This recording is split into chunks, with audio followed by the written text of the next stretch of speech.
Le temps est lié à la conscience. Non seulement le passé est encore là, mais le futur est déjà réalisé. Si on essayait d'avoir des relations avec des extraterrestres sur d'autres planètes, j'extrapole, on ne pourrait jamais se mettre d'accord sur ce qu'est le présent. On ne pourrait pas définir un temps présent, tout comme on définit une position géographique. C'est ce que me raconte l'un de mes enfants. Il me dit, mais là, il y a cette étoile, mais si ça se trouve, elle est déjà morte. Parce qu'elle a déjà explosé. Oui. Et en fait, là, je nous vois l'image de l'étoile qui a été envoyée. Est-ce que c'est ça ou est-ce que... Non, c'est autre chose. C'est plus subtil que ça. Bon, si on veut vraiment comprendre ça intuitivement, il faut remettre en question la notion d'espace. Et avec la notion d'espace, il faut aussi remettre en question la notion de matière.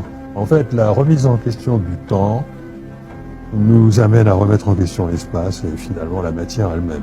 Alors on va peut-être pas aller trop vite vers ça, mais je voudrais que soit bien compris le fait que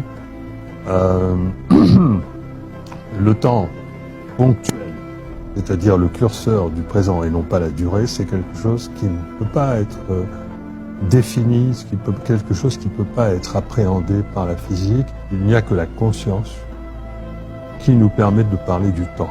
Sans conscience, on ne pourrait pas parler du temps. Imaginez que, par exemple, un robot, une intelligence artificielle qui n'est pas consciente, en train de vivre, de calculer, de faire tout ce que nous on fait quotidiennement, l'intelligence artificielle ne saurait pas ce que c'est que le présent. Elle ne saurait pas ce que c'est, elle ne saurait pas dire parce qu'elle n'est pas consciente.